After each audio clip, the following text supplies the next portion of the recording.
Okay, hello, welcome everyone to Alchemist Club. The yet another session, can I say, or a very, very special session. So before we go into the session itself, let me just take a few minutes in order to introduce what Alchemist Book Club is all about. So in April 2018, a small bunch of like-minded people, we wanted to discuss one book. And we decided, okay, why not we catch up in a coffee shop and then discuss? And the book was One Thing.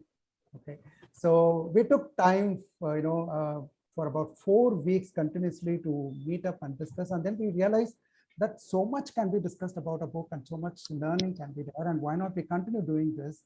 So it started as a very, very small group of like-minded people. It continued. And where we are right now is we find ourselves completing 4.5 years, about 62 meetings, 72 plus books, 6 plus about 8 authors have already come and graced our Alchemist Book Club, talking about their books and talking about various things about the journey of the writing, their passion towards the subject in which they write and things like that. And this has kept us going because it's been a wonderful journey, because books is a center point of a lot of discussion that could happen, bring more people together and connect us towards discussions and sharings and learnings.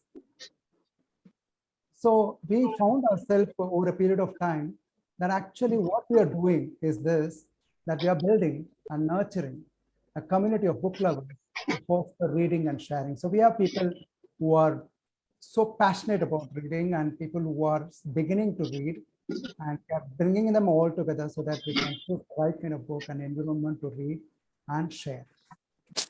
More about our book club and the activities thereof are all available in our website, alchemistbookclub.com.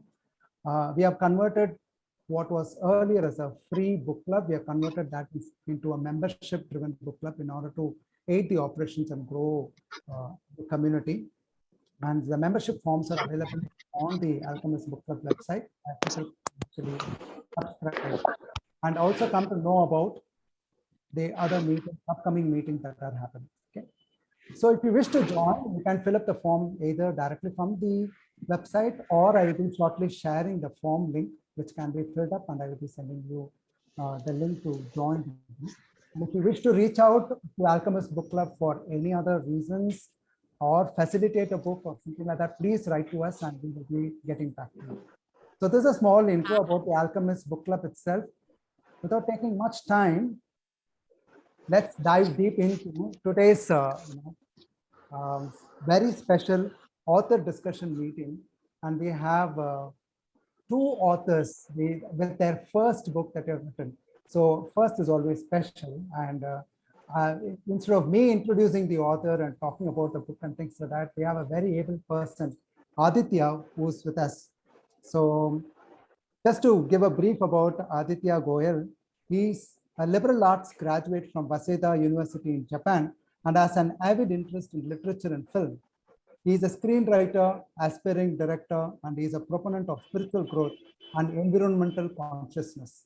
So Aditya is here with us, and I'm sure he loves the subject of spirituality and fantasy. And here there are 2 authors of various journals who to discuss about their books and their journey of writing and publishing. Over to you, Aditya, to take over and in fact. Thank you so much for the kind introduction, PG, and a very warm welcome to all the book club members here. I think we also have a few participants who might not be part of the book club. So if you aren't, I would suggest that you join this amazing space and community of readers. Let's not waste any time and get right into the best things. I know that everyone wants to listen more to the authors than to myself. So first of all, let's introduce Kamini.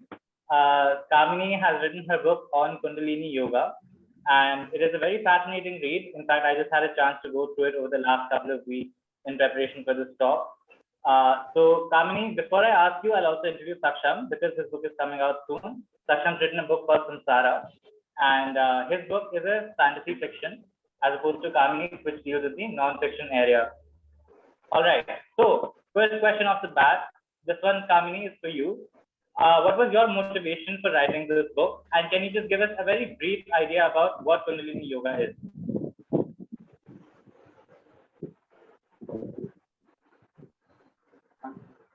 Kamini, I think you're muted.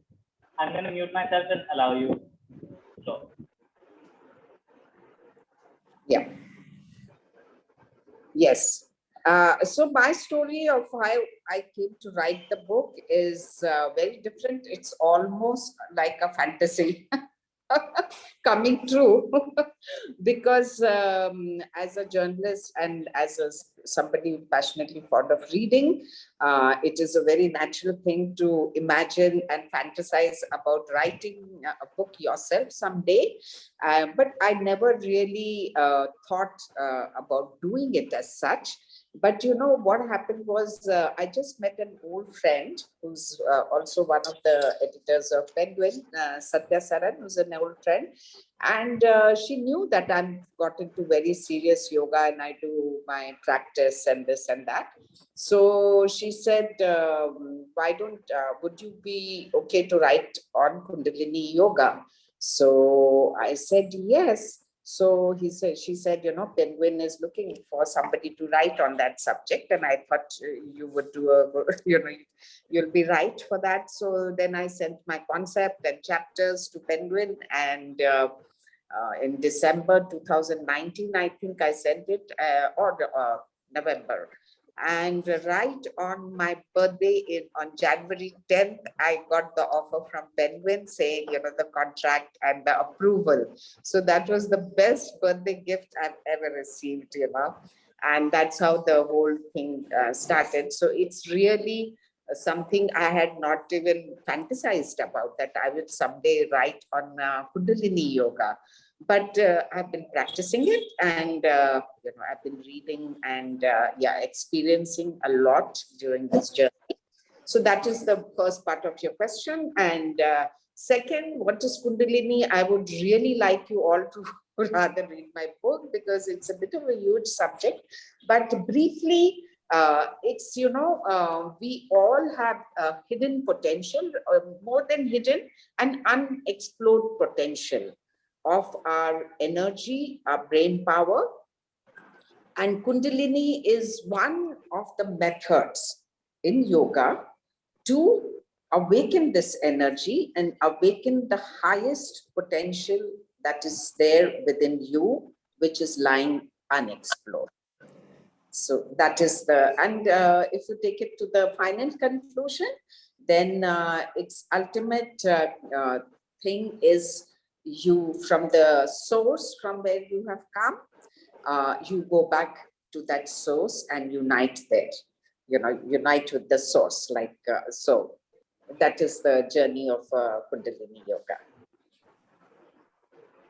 Thank you so much, Kamini. I think that was a brilliant introduction to both your journey and the book. I think maybe not a lot of people know this, but Saksham actually has worked on your book as an editor, if I'm not mistaken. And so now what I'm going to ask Saksham is, first of all, Saksham, what was your journey like as the editor on Kamini's book? And then can you transition into a brief description about Samsara and how it pertains to yoga and fantasy? Yeah. So, I mean, working with Kamini has been an absolute delight from the very first day that I received her proposal through Satyasaran, like Kamini mentioned, to even today, you know, this very conversation. And, you know, I have to say that I've had a chance to work on a lot of different kind of books, but Kundalini Yoga was something that was very close and special. And, you know, I've had a friend who's also sort of experienced something similar. And I remember telling Kamini about it. And therefore, that experience to go through and understand. And it also, so, I mean, one of the reasons why I was so inveterately interested in what I was editing and reading Kamini's book also had to do with my own novel, right? And that allows me to transition into my novel, which has a lot to do with yoga. So a little about Samsara, my book. You know, there is talk of a mythical valley in the Himalayas that the Hindus call Gyanganj. And the Buddhists refer it to as Shambhala, and even the Chinese have a name for it. They call it Shangri-La, and there are a lot of other names. So Samsara is actually the story of a modern day individual from 2022 who not only finds the valley, this hidden valley, but also exposes to the world that this hidden valley secretly controls India. So this is a fantasy fiction book, as opposed to Kamini's non-fiction, which is packed with powerful information that allows you to unleash your utmost potential. And in a very similar way, through yoga, Samsara, my novel, looks at a magic system, which in a way is very similar to yoga. So I think while I was, editing Kamini's book, it was just so insightful because I would learn the intricacies of yoga, and then I would take that to refine even my understanding of yoga for the magic system in my novel. And through that time I was spending on my novel, that allowed me to further, dive into Kamini's work and see how better we could work on it. And honestly, with Kamini's book, I'll be very honest, it wasn't a lot of work. She had it all set out. It was very well structured.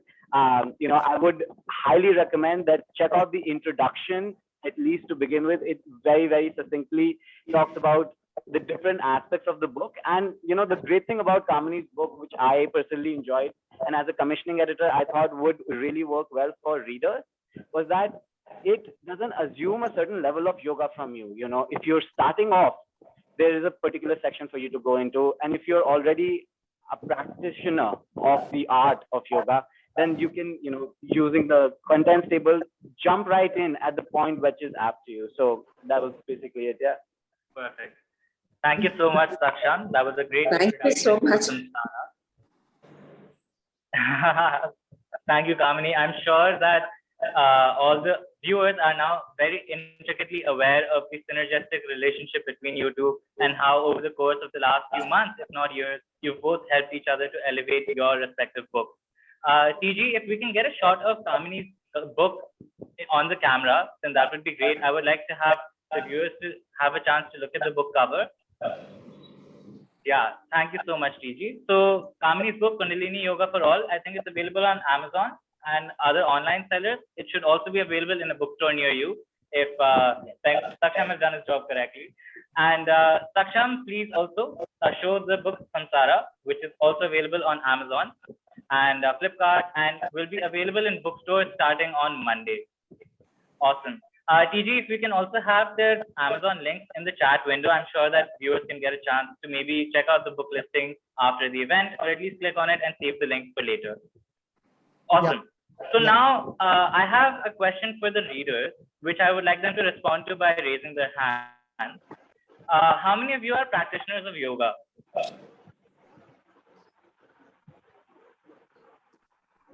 Nice. I can see the Saksham is already raising his hand. If you're struggling with the Zoom feature, yes, you can just turn on your camera and it's awesome. Wow, I can see the reactions lighting up. This is brilliant. Okay, now on to my second part of the question, which is how many of you are readers of fantasy fiction? Let's see. Oh, wow. I can see some people who've raised their hands for both. I can see a double reaction. That's great. Awesome. All right. So now what I would like to ask is actually a question that I found after reading your book, Kamini.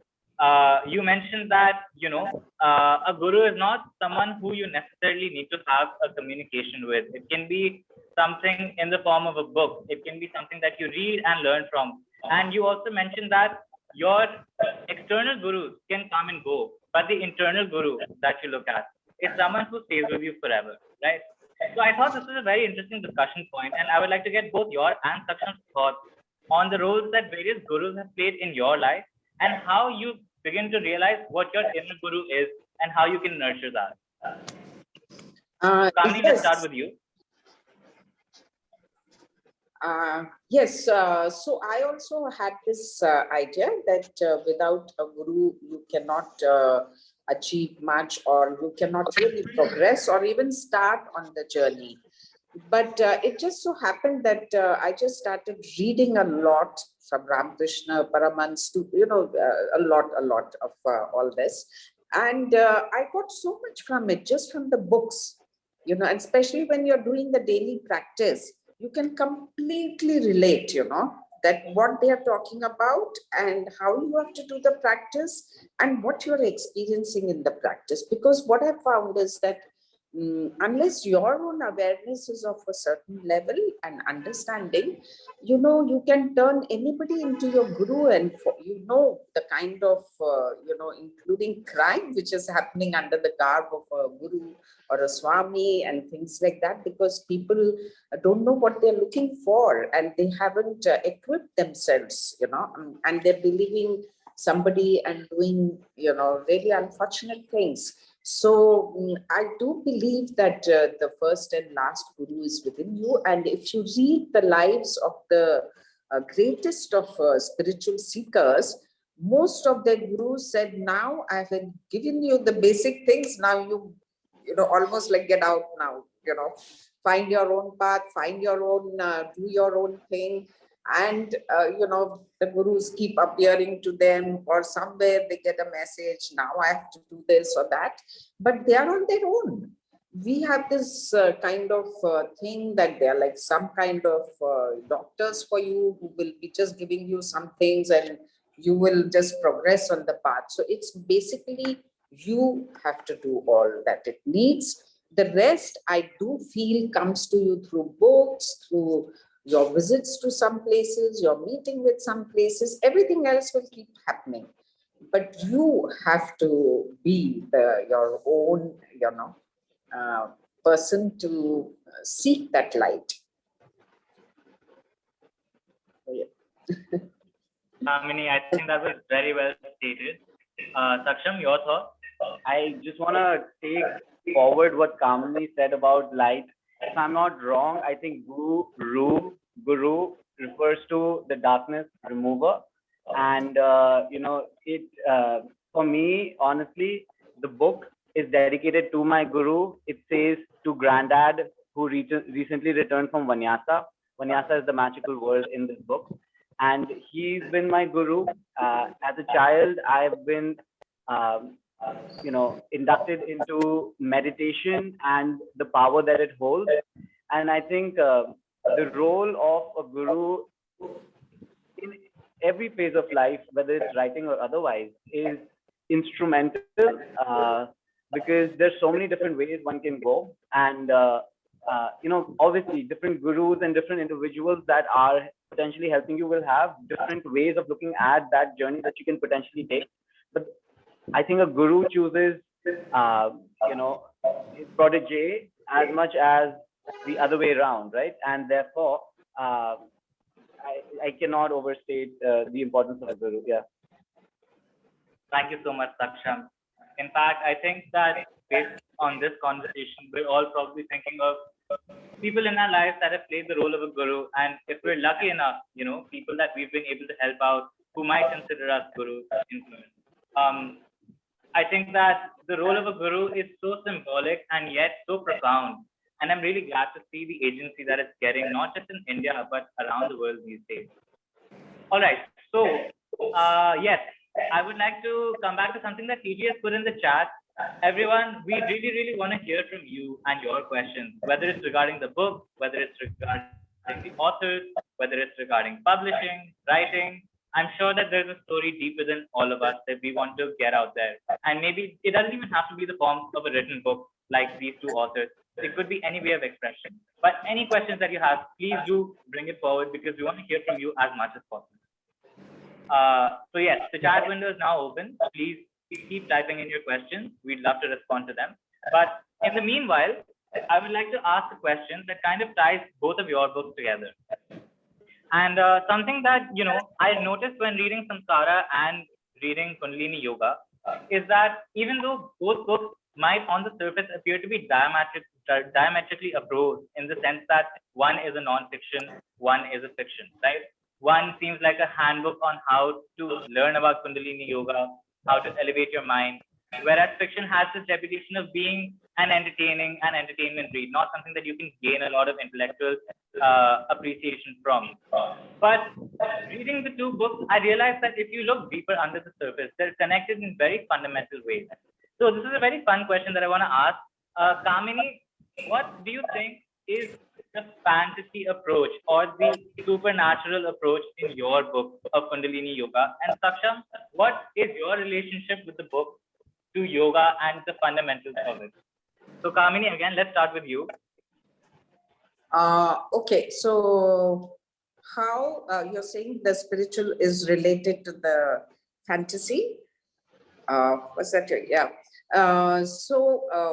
I think right from childhood, we read the mythologies, and they are quite, like almost like fantasy world. So I think it's very closely connected with the spiritual, spiritual world. And I have read a bit of Saksham's book. Although it's not out, I've read the PDF file, and it's really quite compelling, Saksham. I was quite drawn into it, and it's quite, and very beautifully you have taken things from the spiritual world to build that fantasy, the characters and what's happening to them. And yes, so because what the few experiences that I have had in my spiritual practices is, I can say, they're fantastic. I mean, they have nothing to do with the world we see and know. They have no connection. Those experiences are something else. So I think it is really very closely linked to the spiritual world, because they are the spiritual world is, whatever it reveals to you is something other than this reality. It's part of really, if one has to find a word, but there it is all beyond words. And like I said in my book, I think God was very clever by putting it beyond words, beyond description, because otherwise humans would just market that also.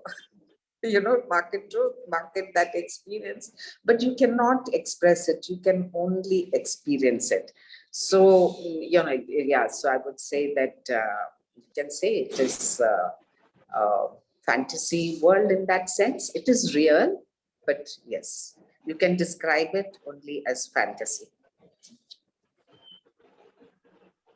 Beautifully said, Kamini. I also like how you succinctly managed to promote Saksham's book and really appreciate the fantasy that's in his story. That was very kind. Saksham, over to you. Yeah. No, I think I can, do one better and run the favor to Kamini as well. But, to dive specifically into your question about the real aspect and the yoga that's involved here, right? I mean, when I was initially researching about the magic world, in Harry Potter, you've got wands.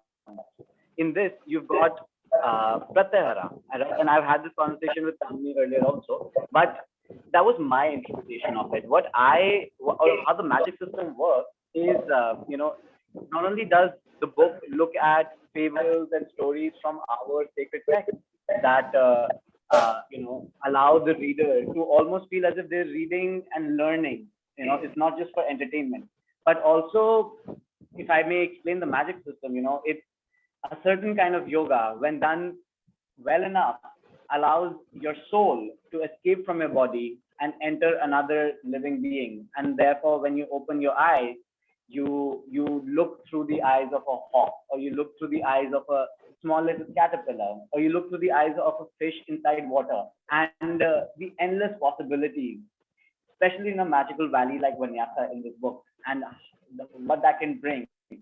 And just to top it off, with a little garnishing of extreme conflict and bad people. So, just there's wars involved. So you can just imagine.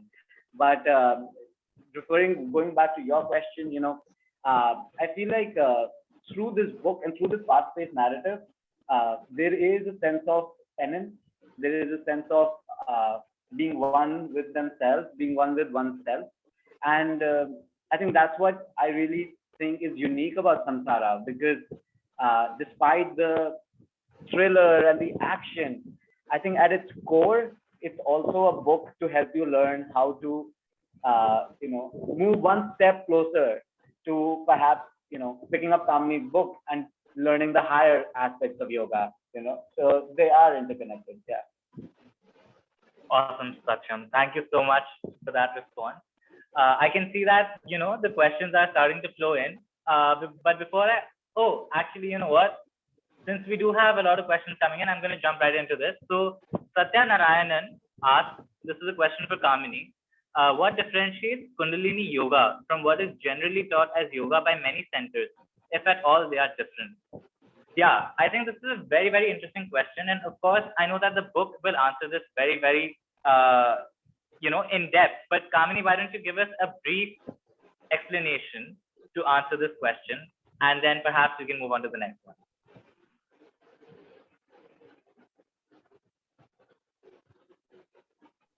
Kamini, again, I think your microphone is muted. So why don't you unmute your microphone? Yeah. So to put it very briefly, it's just a methodology, a different kind of methodology to awaken, like I said, experience the ultimate in the spiritual path. And actually, the world is, of course, treating yoga as something to do with fitness and health and things like that, and which is very good, which is one of its, uses, one can say, but it is the beginning of yoga. But today we are treating it as the end of yoga. But asanas is the beginning point. So it just prepares your gross level, that is the body level, to progress to the next level.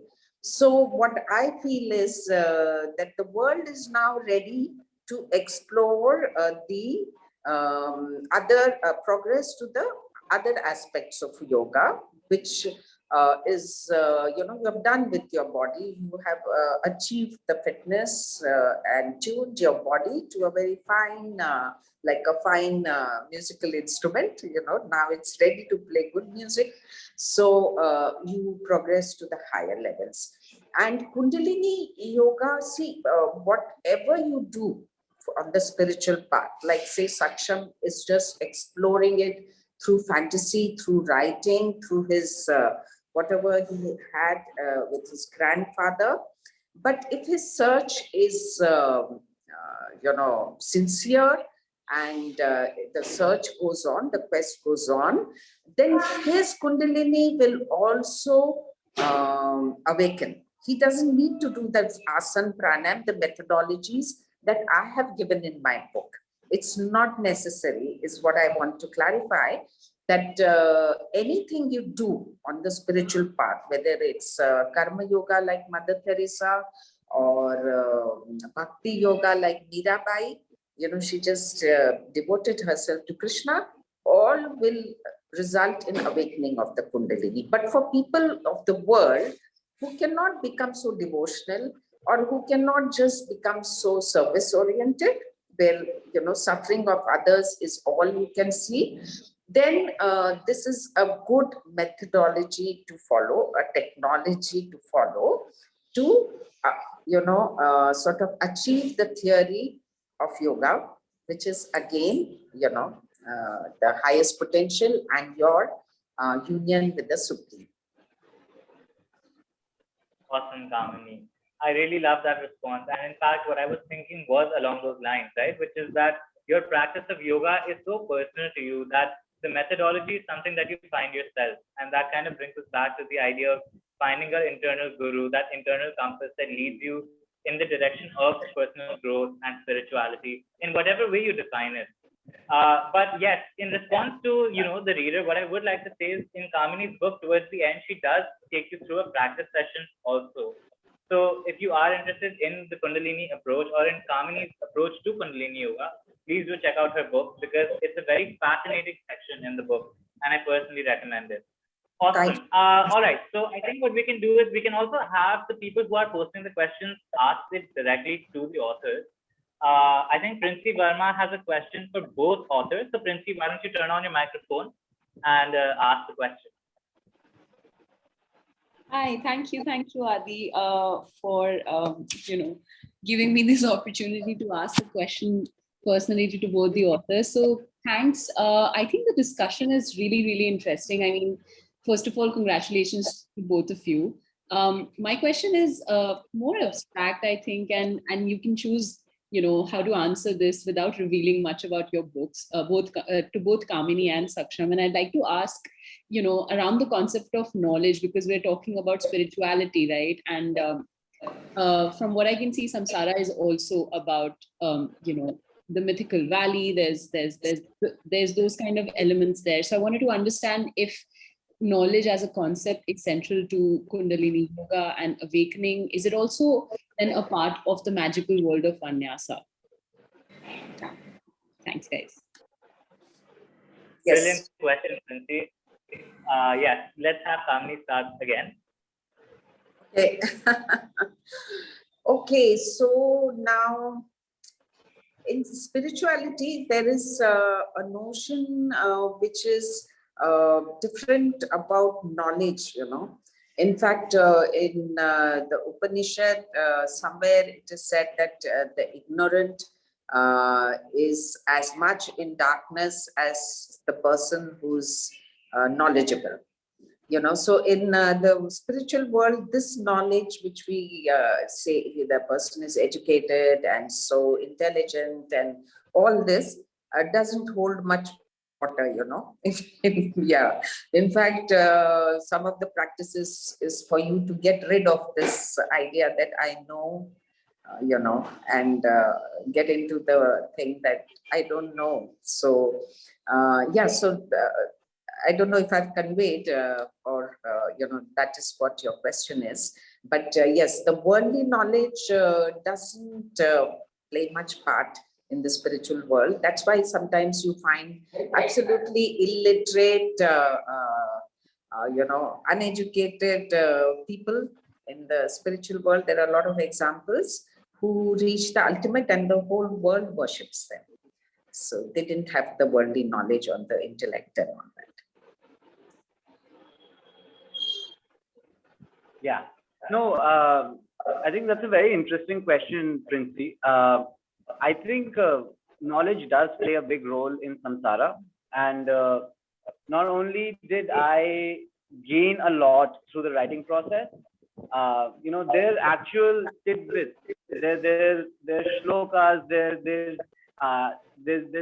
segments from the Rig Veda that I think associates itself directly, to the narrative. And these are, for a lack of, understanding, of course, knowledge is so vast, but in the most parochial sense, they are, knowledge bits. And I think as a whole, overall, Samsara, if there is one piece of knowledge that it tries to convey to the reader, that is a form of life that, used to exist a while back, that is congruent with our environment, and how beneficial that can be, not just to the planet, but most importantly to the human themselves. And I think that is the most important kind of knowledge, because that's respecting yourself and that's respecting all living beings around you.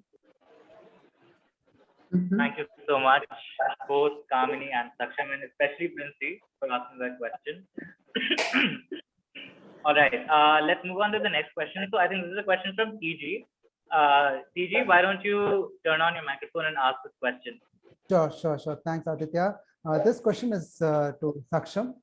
Saksham, this is your first book. So I think first book is always special. Did you come out with this one singular idea, or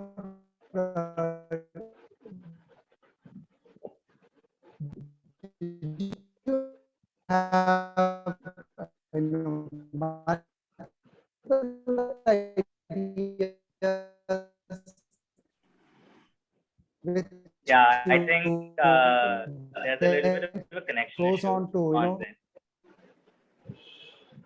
Yeah, no worries. I think luckily we do have access to the question. So why don't we just jump right into the response, Saksham? Yeah. No, sorry, TG, I lost you there for a bit, but I can see your question in the chat. So, this idea found me. There was never two minds about the idea.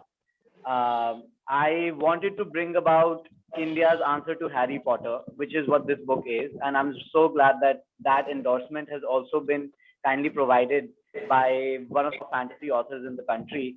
But, this is a 10-year journey. It took me 10 years and multiple drafts to write these 60,000 words.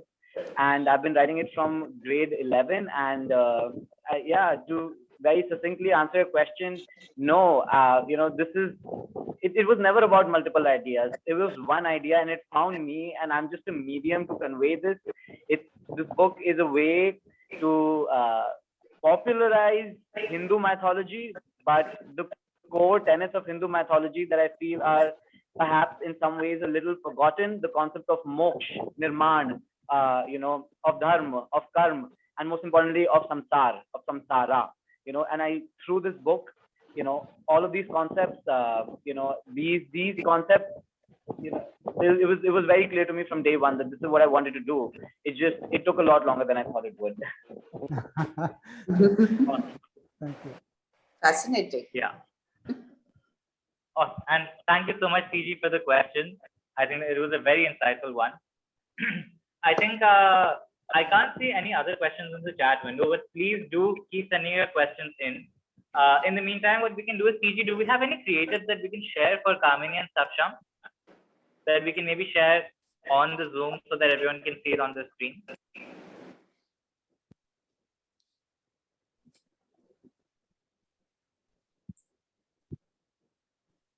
TG is frozen. Right. I think TG has got the message. If he has, we'll probably see. Invite is there. I'll show that, and I'll also. Yeah. Awesome. And I can see that we have a question from Anu here as well. So Anu, would you like to turn on your microphone and ask a question? I think Yeah, we my can probably question. ask this one to Kamini. Yeah, sorry, go Should ahead. I? Okay. Lot of people are meditators these days, some serious, some, dabblers, etc. So very often in yoga classes, physical, that is the hatha yoga type of classes, we are told that yoga asanas are a preparation for meditation. The aim of asanas is not really physicality or fitness, etc. Though those are kind of side benefits. So how is meditation linked?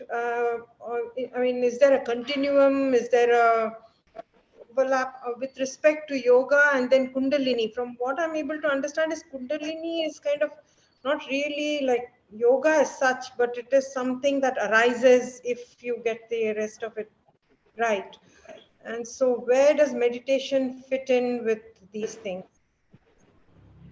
Yes, so as far as my understanding goes, that unless you are an exceptional human being, like I said, you born with certain prarabdha, as they call it, past life benefits. For the ordinary people to reach up to the meditation level, it is something that cannot happen very easily. You will experience certain relaxed states, and your BP and all those parameters you will benefit and feel the benefit. But the meditative state, which the word is used quite a lot these days, and many people say I'm doing meditation, which is not wrong, but the real meditation, to reach up to that stage is, of course, the one stage before samadhi, or nirvana or moksha, like Saksham said. So before that, you must experience, go through yam niyam, that is the codes for life, like honesty, non-violence. The do's and don'ts. Yeah. Those should also, it will not happen overnight. There's no need to work over it or get stressed over it, that I still enjoy this or I still enjoy watching a movie and things like that. No need to, but it should be somewhere in the back of your mind. And what I really find is, one, you start doing your daily practice, just that asana, pranayam, then the relaxation practices, then, slowly you start learning the meditative techniques. So the other part, the transformation part, automatically starts happening to you, because your whole internal system is being manipulated. Your nervous system, your brain, your everything is being manipulated through these daily practices that you're doing. So without your realizing, you are becoming a different person. And then if you do progress very systematically, very devotedly, do your practice and keep upgrading yourself, then meditation happens to you.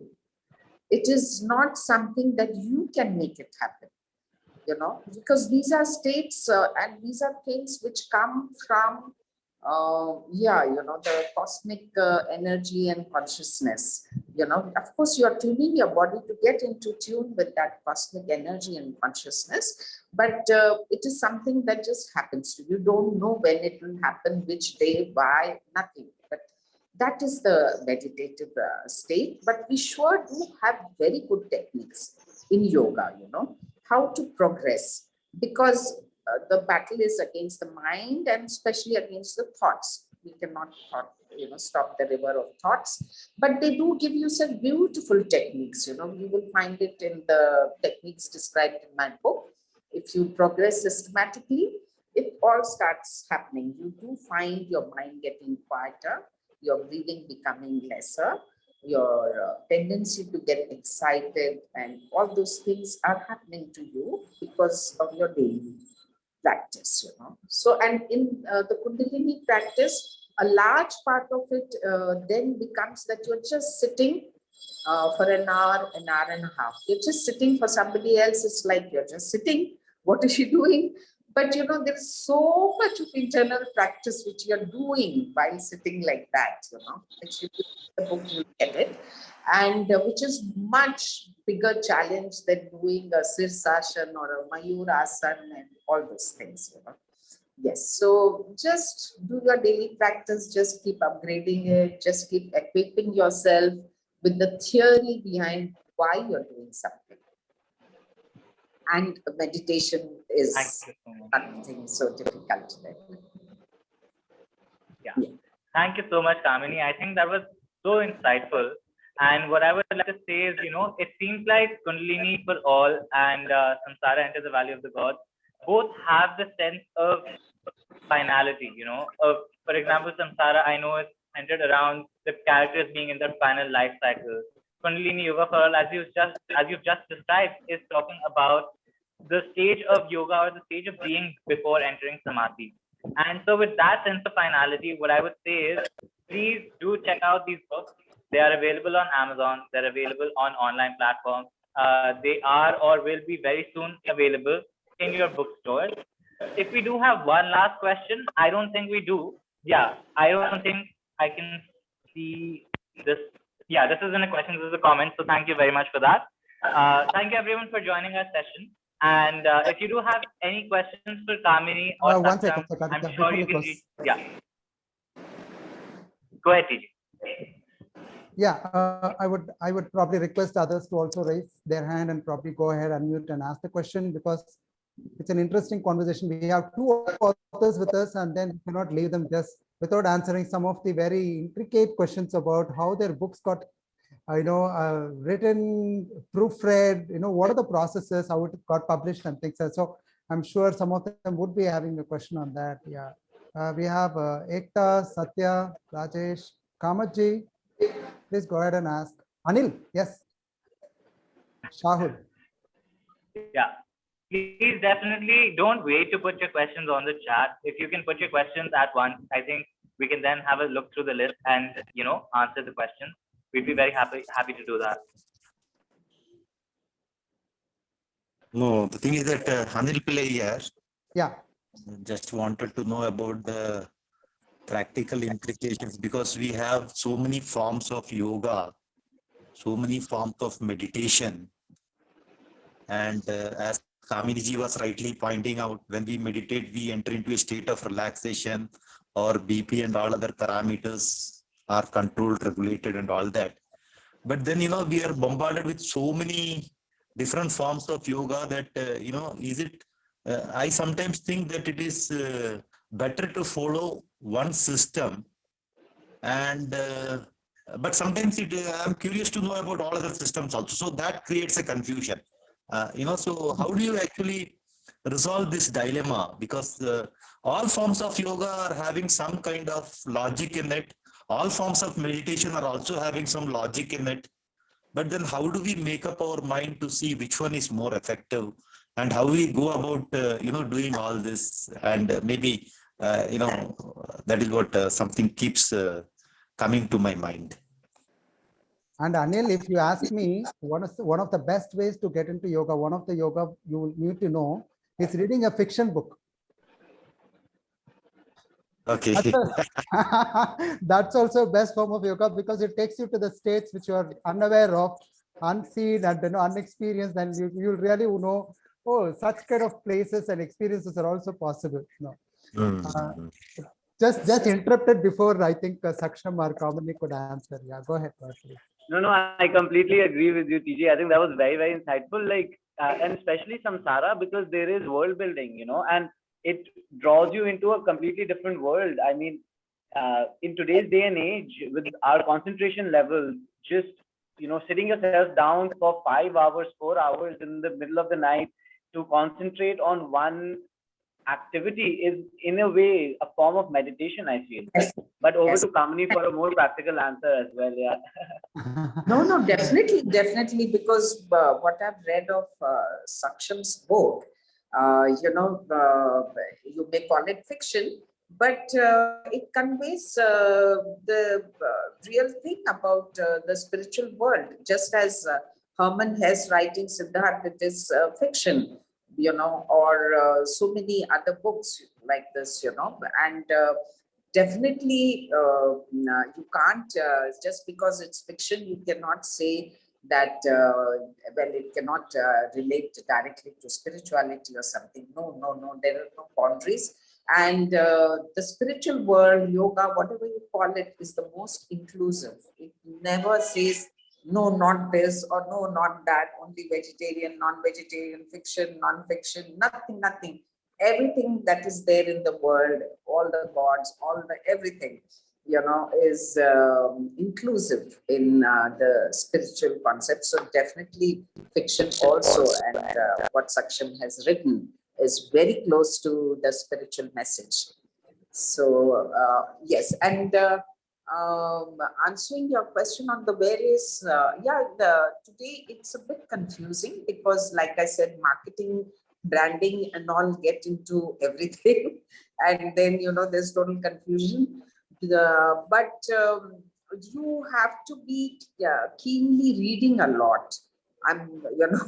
This is a book club, and I would totally promote the best ways to clear your mind about what is good for you is to read a lot about all that is there and be very careful. Like I was good, lucky to stumble upon Bihar School of Yoga, because my first yoga teacher was an MSc from yogic sciences from the Bihar School of Yoga.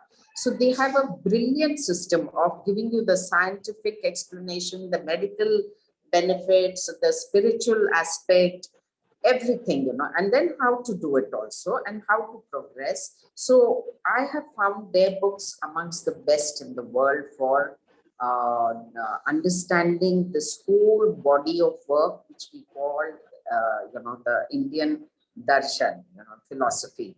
So philosophy and its practical aspect, I found them very good. But having said that, Gospel of Ramakrishna Paramhans, then autobiography of a yogi, there's so much, there's a whole body of work which you read, then you really get, sort of an understanding of what it is. And you will start this, sifting the real from the, the not so good and what is just marketing and branding and all. So that is the only way. But for the worldly who are working in the world and also wanting to achieve some things spiritual, Hatha Yoga You can follow the Hatha Yoga techniques. See that you find a school which is doing the real authentic Hatha Yoga, and then followed by Raj Yoga. And that is the best combination for the people of the world. And if you find a school or a teacher who can do this for you, then that is the best. Thank you so much for that answer, Kamini. I think we're all learning a lot about yoga. We're also learning about, how it relates not just to the intellectual approach, but how we can impact and use it in our daily life. TJ, I think, do we have any other questions? I don't see them. If you do have any questions about publishing, of course, Saksham is a publisher at, Penguin. So, sorry, he's an editor at Penguin Publishing. Sorry for that. So yeah, do we have any other questions? Thank you, Satya. Oh yes, Satya has just said that they've ordered Samsara. Please join Satya in ordering both books, Kundalini Yoga and Samsara. If we do have any questions, please. Kundalini Yoga is already ordered. I ordered Kundalini a long time back. That is also done. Yeah. Lovely, lovely. I really appreciate it. I have one more question for Saksham Garg. You said it is the Indian answer to Harry Potter. Are you having many sequels in the line? Sorry, am I having Many sequels. Yes, yes. Sequels This is like a part Harry of a trilogy. Oh, okay. Yes, yes. The book is part 1 of 3 books. So the other 2 are in the works. And, I'll soon be announcing the co-author that I'll be writing that with, but that's for later. But I will have support and make sure that the trilogy is amazing. Yeah. So thank you so much for ordering. And, yeah. Sorry, Kamini. I would like Saksham to tell all our audience readers and audience the process that happens in selection and publishing. Because I've also, but I really don't know the intricacies. Like if somebody sends you a proposal, a manuscript, Yes. then how is it selected? What is the process? How many people check it? They sit on it. That's the whole process. And then how many editors, proofreaders, like that. Sure. Just one second. I think I'll be happy to sort of quickly take us through that. There are multiple ways in submitting a book to Penguin. One is the submissions ID, which is on the website. The other is the way that Kamini went about, which is, she found the editor directly. Both of these ways work. How the process works is, hypothetically speaking, when Kamini's book came in, it first goes through an initial round called divisional, which is where the editorial team discusses the book, its merits, demerits. And if that, if everyone sort of gives a thumbs up to that, then it goes to a second round, which is called acquisition. That's where all the different stakeholders, marketing, sales, everyone in the publishing house, and I know this is true for other publishing houses as well, they go through the process, and if everyone gives a thumbs up, and that is when, the company comes forward, like Kamini, the company comes forward and says, hey, dear Kamini, we would like to make an offer for XYZ rupees, and, we would like to acquire a book that I would like to. But I think the real juice of the answer and the real sort of meat of what to Kamini's question is of a manuscript goes from, the initial Word document in one's computer to, Kamini's book throughout. And that process is, you send the book to the editor. The editor, in Kamini's, I was lucky enough to be her editor. I go through, I give my comments on, things I like, things I don't like, moving things around. If I want things to be expanded upon, if I think things are clear, and these structural comments, obviously, right? And after structural comments, the editor then passes on the manuscript to the copy editor, who does finer line, who does fine edits, line edits, and over on that lens, they look at it and they refine the language. 4 to 5 different rounds of edits happen. The editor, there's a proofreader, and then there's the which is the quality And through this process, the cover is also simultaneously sort of looked at and contemplated. In Kamini's case, we had a brilliant photograph that we went with, just and what but also book. Finally, through all of these things, you finally, you go to a point where you get a typeset version of a manuscript. And after the author's final approval, that is sent to the cover that was simultaneously created within a matter of 21 to 40 days. And the length, etc. A book goes from a soft copy to a hard, and that of manuscript in a it up until great. I think that was Thank you. And thank you, Saksham, for taking us on a very in-depth journey into the process of publishing from the moment that the manuscript is acquired. I don't know if we have any other but I think. Excuse me. Satya here. I believe there's a lot of disturbance on the line. Your voice is breaking a lot. I can hardly make out anything that you said now, Saksham.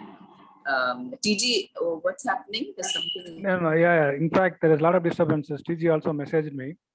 I think I'm sure Chennai.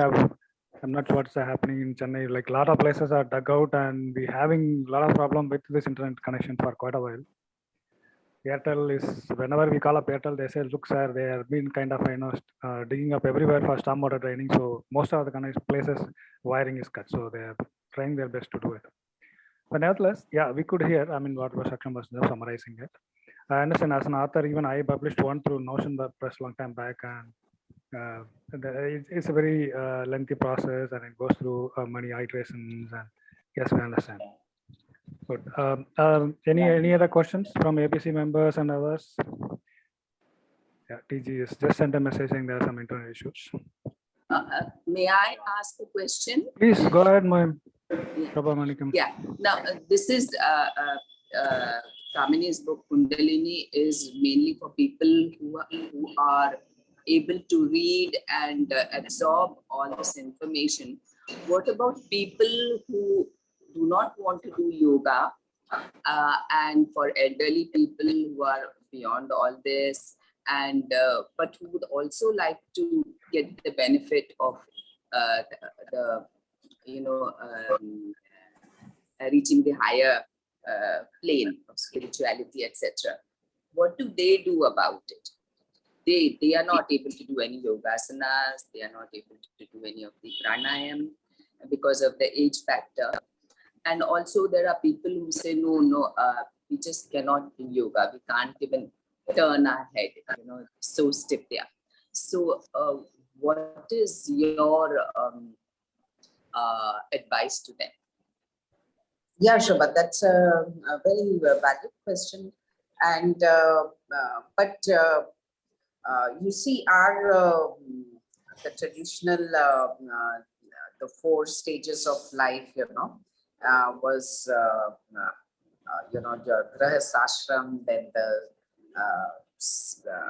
sannyas, and so this was all designed like this, so that when you're getting old, your senses are becoming weak, your eyesight becomes weak, your hearing becomes poor, all these senses are kind of getting weak, and so this is the time that you withdraw from the external world, because anyway that's happening to you, and your senses are becoming weak, and you go inside, or what we can say is you take the bhakti mark. Like I said, there is no leaving out anybody from the spiritual path, even if you are old, infirm, or you are met with an accident, or something has happened and you cannot do the rigorous exercises and all, then japa, just doing jap has been traditionally a very powerful part of spirituality, and bhakti, which is jap is part of bhakti, devotion to God, whatever is your image and idea of the God, is in Kali Yuga, in our, Bhagavad Puran and all it is written, that the only value for which Parikshit did not kill Kali Yuga when he had the opportunity was that he was told that this is the only yuga in which if a human being did nothing, but he did only bhakti, he became devoted to God, he will achieve the highest, which lot of tapasya and lot of things after which you may or may not get, but in this mark you will achieve it the fastest. The bhakti mark is the easiest and the fastest, and anybody can do it. Lying on the bed, they are not weak, nothing matters. All you do is, connect yourself to the divine, and one of the methodologies and one of the techniques given to you is the mala, and you keep doing the jap. And slowly, this, like I said, all these things are so transformational that you do become very cleansed, and all those things that you achieve through asana, pranayam and all that happens in this also. And after transformation, you start having transcendental experiences and you reach the same path, the same destination, which is union with the Supreme.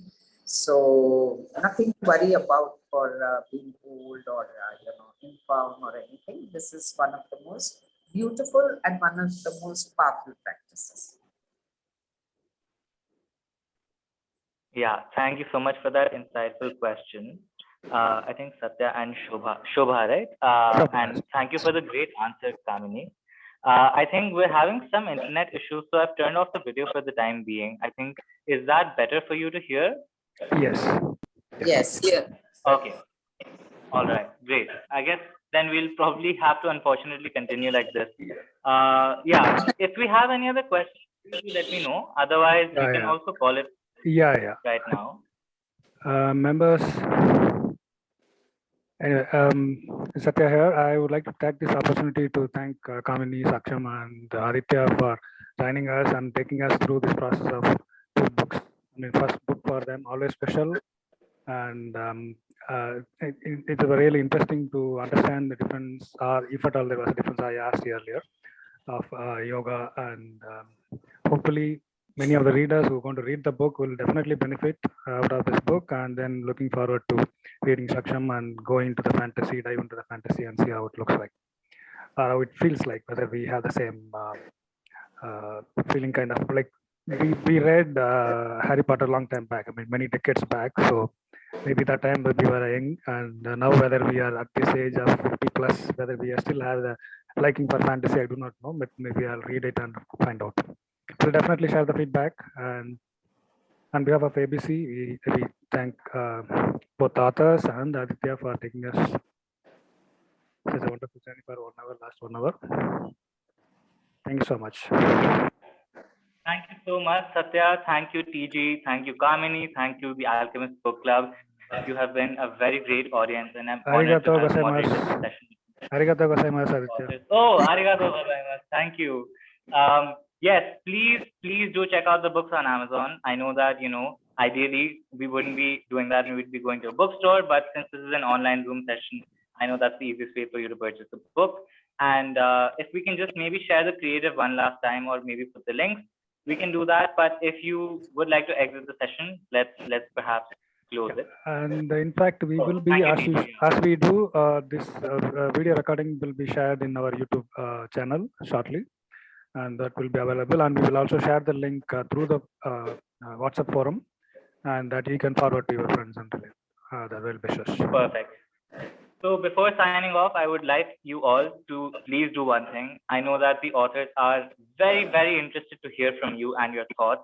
So when you do order the book and when you do read the book, please do leave a review on Amazon. It will not only help the authors understand what you liked about the book, but it will help them get a better listing, and it will help other readers like yourselves find the book online.